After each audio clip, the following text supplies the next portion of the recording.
We used to talk a lot about the scientific advancement and the accuracies of the Japan and things like that. Now, when Japan landed on moon, they were upside down. On the side. Yeah.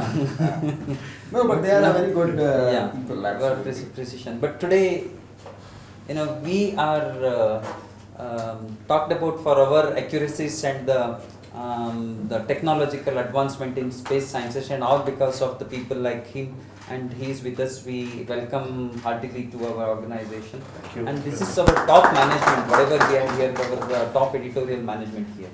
So this team is what is running the entire channel, the print and television both. In fact, we are all the beneficiaries of ISRO due to our bandwidth. We are broadcasted by. So that's the kind of the closest link we have with ISRO. Apart from that, I throw open this phone to just have a small interaction with him. Whatever you have on your mind about Aditya L2 or ISRO or Chandrayaan or Gaganyaan or our moon mission, wherever one of our persons, the human beings will land on the moon. I think he is heralding everything. It's a great moment for us to have him here. Open for you, please. Thank you. Thank you so much. So how you want to go about? No, you can just successes that happened in the past. Let it be Chandrayaan 3 or the Aditya L1 or the Gaganyaan mission. It's out of one important quality. People ask all of us how space mission can be made successful. We are all skeptical people. So always doubting guys. So you say in space there is only one way to become successful, that you have to always think it's going to fail and you have to take a precautionary action. So if you anytime you relax at any moment, then you will get it. So so you have to develop an attitude to the whole work, that a critical approach, always critical, that something is going to happen. So if you continue to remain in that attitude, everybody, then you will ultimately lead up to success. And this is true in all these missions. All these missions, our team has been trained to be very skeptical about the possibility of a success and then work towards the success, because it's an unforgiving thing. Anything can go bad. Though we say our missions everywhere that we have redundancies, if something is not there, something else will take over. Computer, there are 2 computers to handle. There are 2 cameras, 2 sensors, sometimes more. But there will be always somewhere it will come and meet and make it one. So that will fail. So we will have to make sure that irrespective of all such things, it still make it successful. Again, there is something called algorithms, how to go there and land. It's all done autonomously. We are not there in the picture. So everything it has to do itself. So when it happens, then how much we have thought about it, what are the possibilities that it can go wrong, how you protected it by branching the algorithm. If something is like this, you do like this. Something is like this, you do that way. So all this is written in a big computer program and that is running it. And possibly our thought process is not good enough. It can also lead to failure. So we'll have to have a culture of very open culture, where you discuss, you debate, you argue, then reach a point. So everybody should be in a position to argue. Suppose something Rajesh says and you don't agree and you keep quiet, then you will again get it.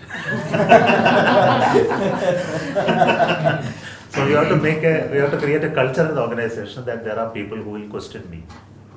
They will give a different opinion of different approach. Of course, not as questioning authority, but when a decision is taken, everybody will fall in line to make that decision happen. Until the decision is taken, there is a debate. So ours is a very debating culture, internally. We'll always ask discussions, questions at different levels. So we created those layers of discussion for the organization to make sure such things happen. And sometimes it doesn't happen, and then you will get a failure. Okay, the failure is always related to a management failure.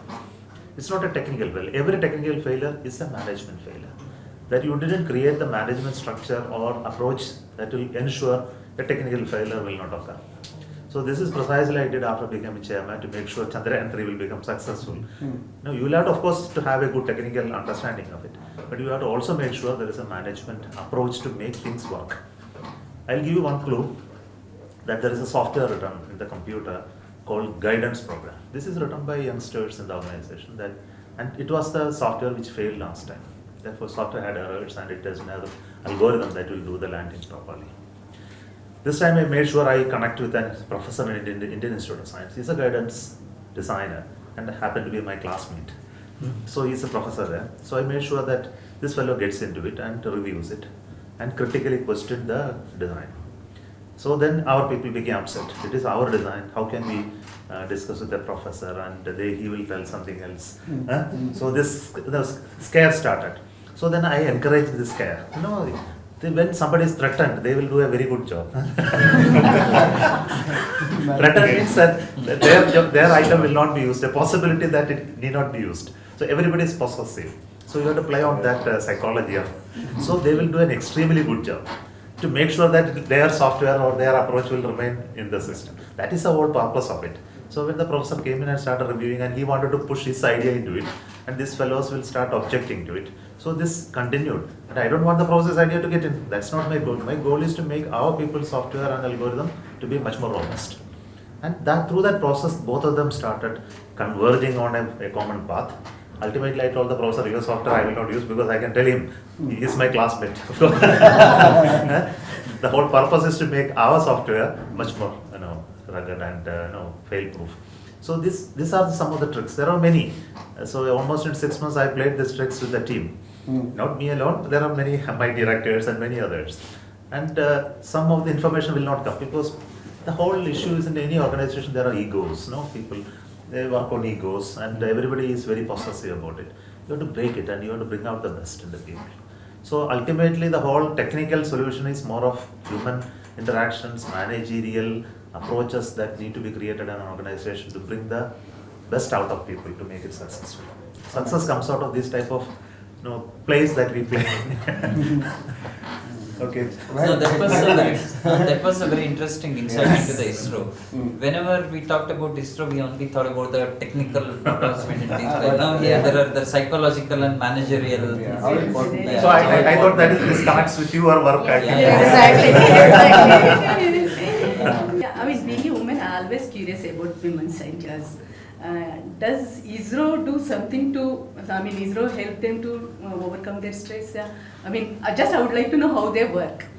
No, in fact, their life is a little difficult and miserable, especially those times of post-marriage, child rearing, and they become little aged to handle it. These periods they suffer. Basically, the government allows you to take maternity leave, then child care leave, etc. So in our system, promotion is based on merit. It's not based on years of service. In civil service, sometimes years of service matters, but for us, it is all based on performance. But when you come for performance, then women at that age will have a lot of leaves, naturally, and they will find it difficult to attend to the office. So many a time their career suffer in those periods of most productivity. So this is one issue which they are facing in our organization or any governmental organization, they will face this. So I tell the people that you have to be considerate at that time. If you are not considerate, okay, suppose 4 years is the residential period for a promotion. So when you, and many women in that time may have 2 kids or they would have taken few months of leave and some of them would have worked only 2.5 years in the place of 2 years. So this, when somebody evaluates, the system evaluates their promotion, their output is less during that time. So it is delayed. And once it gets delayed, it continues to delay for future promotions. So these type of things have to be handled in a manner. If they are extremely good, I think you need to be very considerate to ignore these type of that period and put them in a place where they will be evaluated. But later in the life, we don't give any preference to women in terms being a woman is not considered as a reason for giving an assignment. No, it is purely based on merit. If somebody shows the leadership, they are given the role. Otherwise, no. So whoever is coming to leadership has the talent. Otherwise, they are not given any possibilities. But they have to be given a preferential treatment during these periods. This is what I tell everybody. Because otherwise they are equally good like men to handle complex problems. And many times I found they are better managers of men and women than men. It's a combination of both. Yeah, All many those times. who are married will know this. Yeah. Sir, one of your media interaction you mentioned about the private companies' investment in space. How Yeah. it's going to work, sir, in particular about ISRO? See, both are different. ISRO is a research organization, and we have been the only organization working in space till few years back. Now we are encouraging private companies to work in space sector. There were some private companies working for space, and they were only suppliers of systems and components, but never an engineering firm. No, they don't know, they didn't know how to build a satellite. They didn't know how to build a rocket in its entirety. But then now new companies are started coming, and they want to hire people with experience and build all this. And there were no regulation in the government to allow this. So now regulation is in place, something called space policy. It allows people to work in space. Any domain they want, it can be permitted, and there is an authorizing a body we created and in space. So they will give licenses or authority to do that, and you can create a business around it. So this is now possible. But then the question is whether it is going to be profitable, whether it is going to produce results. These are yet to be seen because it just started. But I can tell you in the application side, there are companies who are doing very well, like image processing, communication, those domains. People who are investing are creating good returns. And the second layer of companies are the companies which are building satellites. There also I am seeing there is a good prospect, because satellites are built not for India alone. It is even built it for export, and the small satellite market is actually growing. There are thousands of satellites going. So at least 5 companies are started in India who are ready to build satellites. Like Tata has invested heavily to create their own satellite manufacturing hub. In Bangalore also, at least there are 3 companies building satellites now, one for Airbus and some for other companies. So based on kits that are coming from. So it's like the Maruti Suzuki started building cars in India first time based on kits from Japan. So we are at that level now. But after some time, the sector will grow, and local companies will start building components, and assembly will happen here. So ISRO is mandated now to help them. We will help them with technology, we will help them with manpower, we will help them with facility support for testing, etc. in case they don't know how to invest. So all these are now happening. So it's not an issue anything for ISRO, because ISRO will continue to do what is needed for the nation as a high-end development of technology, etc. But then what is needed for commercial exploitation business will be done with the private. So this is like, sir, what is the status of that Desi GPS that NavIC is there? No? When it will going to be for a public use or for like? Okay. NavIC has been here for many years, but it was, the point was it was actually designed after the Kargil war for use by the forces for their weapon system. Unfortunately, this has not happened in a big manner. So we have taken a decision that that's going to be the primary role of NavIC to be used in the defense for their equipments. Now, it will also have a civilian offshoot. Is this for record what you are saying? It is for record. Okay, all right. So we said that civilian offshoot is also going to be there, but unfortunately civilian side was not given dominance. So we tried to promote civilian, but it couldn't happen because of one important technical issue. That's called, it didn't have the frequency called L1 band. Because your GPS works in a band called L1 band. And we were having only S and L5 band, which is not, the chipsets are not there in many of the mobiles. Okay. So mobile companies were reluctant to put that chip for just supporting NavIC. Whereas all the other GPS like the GPS, the GLONASS, the Badoo, all of them are based on L1. So we started doing now L1 band NavIC. The first satellite is already launched. Now 4 more will be launched. After that, you can receive in your normal mobile. Now Apple has already introduced that with one satellite, but we can do full, it cannot be done. So they have an algorithm that's use the L5 and convert to use in L1. So they have some software algorithm now. But once you do all the 5, you should be able to use in your mobile phones. You were asking, Sir, sir? in scientific research, success and disappointments are 2 sides of Anywhere, it is true. anywhere. But in India, success will be television, common people will celebrate like anything. Disappointment also will be there. What will be the reaction of babudams, your vertical hierarchies, or common people? Does it bother you or? Of course, it bothers all of us. I'll tell you the So story. personal- No, I have gone through all of this. I have seen failures. When I joined ISRO, there was only failure. The ASLV regime, PSLV was yet to take. And when we used to go to office, people were howling at us, throwing stones at us. I also seen it with my eyes because we were at that time ASLV rocket was always going to the sea. That's name also ASLV, always sea launch vehicle. So that was a criticism. And later when PSLV came, slowly the confidence came back and we were able to make those launches. But still occasionally one or two failures were used to be there. But the failures were not the major issues that we faced. The issues that we faced were utilization of the infrastructure that we created in space. It became a question mark. Are our satellites fully utilized? Are we giving the required services? These questions were also asked. But of course, the narratives we could change when you have high-profile missions and lot of success. The government is very happy with us. The common public is also happy. So two things happened. One, when public is observing this, the technological growth or whatever. If you really know, maybe in cities you know about space activity in the past. But after Chandrayaan 3, anywhere I go, I can see this. There is a big awareness today that there is something happening in space in India. So this is a great confidence booster for many young kids who wants to come to science and technical knowledge, but education. I think it gives young people and even the common public a lot of confidence on our own capability. So that's why Prime Minister Modi, when he met me, he told me that he said, "You people don't even realize what impact you made with the Chandrayaan 3. You don't realize," he says. Which is a fact. Yeah, which is a fact. Yes. This is a fact. Because the fact that you were the first one in the world to do that, it was noticed, and it was a very tough mission was noticed. And then the rest of the world talked about how they stopped whatever they were doing to watch the launch. So many people. So, that means there was enough interest, and when it happened successfully, the whole thing skyrocketed, no pun intended, but... another narrative that changed, which is very important, is we were doing space for applications driven.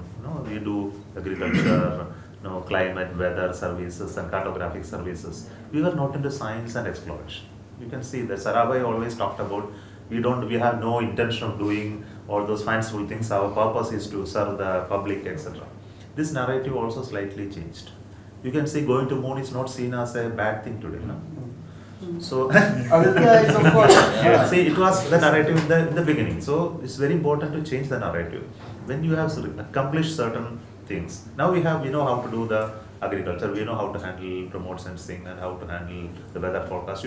Cyclone warnings are very accurate today. The weather forecast has become much better than in our maybe 20-30 years back. And the services that we do to various sectors like in water, land, resources, mapping, everything is really good. It's only a question of our ministers using it or not, that's another question. But now with the very small money, you are embarking on science missions like the moon mission, the Aditya, etc. The money itself is maybe less than 10% of the overall budget. So with lesser money, we are making a big impact. So this is also seen by government as a very positive thing. So they wanted to expand that side also. That's why there was recent announcement that we should build space station. We should go and land on the moon. Otherwise, it was not the way we were looking at the whole domain earlier. We said that we must build satellites for fishermen, we should build it for agriculture, we should build it for this and that. But we should continue to do that. But while we do that, we should also do this. The science and exploration are equally important. When a nation when you say that it's going to be the third largest economy, how can we ignore that side of the space activity? So these are the changes. Looking at the space industry 2047. So space industry. Because Modi is saying. See, space industry is a question of historical importance, because the way the space industry in Europe or America, they started as a machinery for war. They started building missiles first. And there were no rockets to launch satellites in the beginning. And it came just after the Second World War. There were only missiles. And the technology was available there, and the missiles became the rockets. And then rockets started putting satellites. Satellites started doing images and other applications. So the capacity developed with the missiles to satellites and applications. In India, it was in the reverse direction. There were no rockets or anything. We started with applications. So we started bringing satellites hired from US. and we brought satellites from Russia, and the images were brought, and image analysis was done, and applications started percolating first. Then we built satellites and went to Russia and launched them, Aryabhatta and Bhaskaran. We still had no rockets. The rockets were built much later, and missiles were built last. So the progress of the technology in the West and India was just in the reverse direction. This is again explains the way in which our industries are there. There is no industries to build any of this in India, even today. Whereas if you go in US, you want to build a new rocket, you can call Lockheed Martin, McLaren Douglas, Blue Origin, or even SpaceX. You build a rocket, they will build it for the government. There are enough technology and industry to do it. But in India, to whom you should go? So the first goal is to create such industries in India.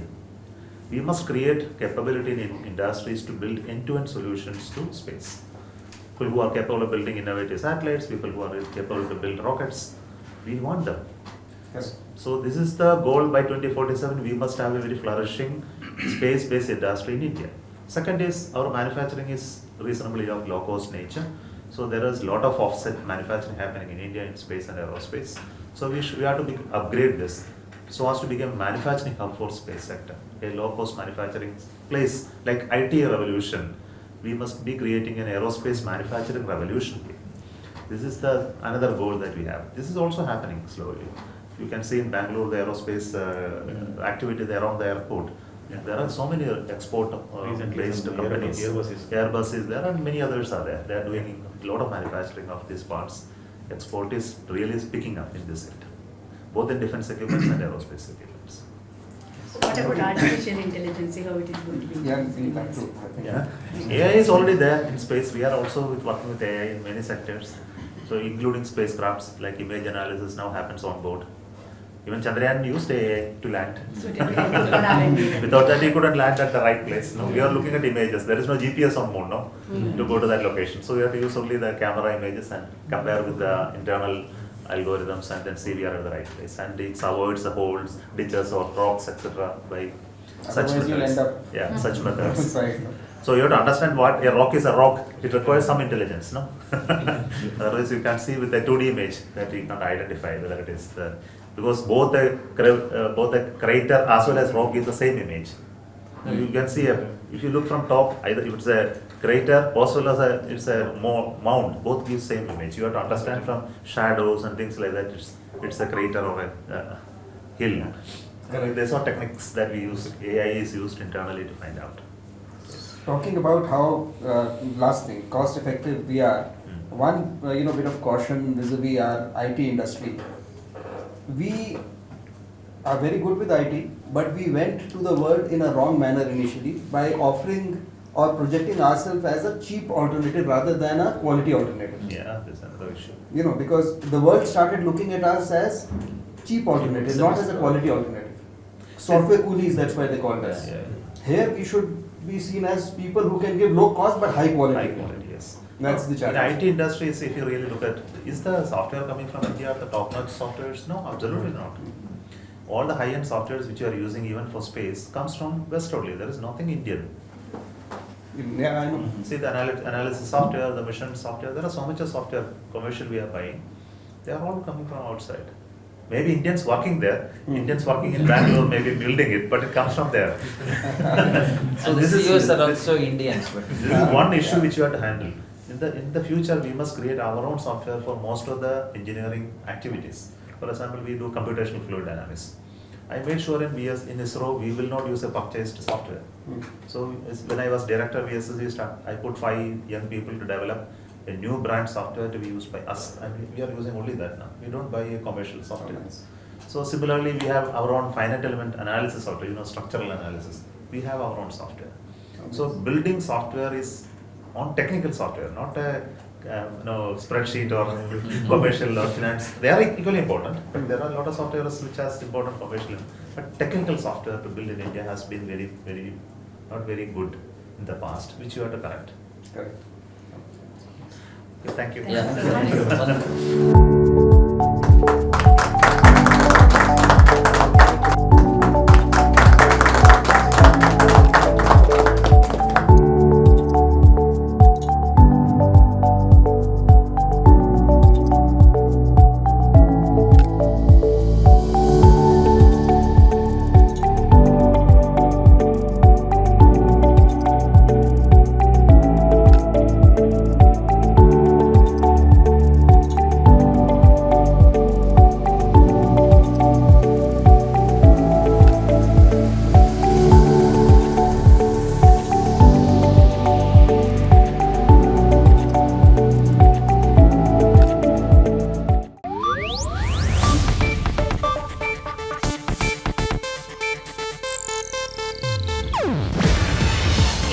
Asianet news network ಪ್ರಸ್ತುತಿ.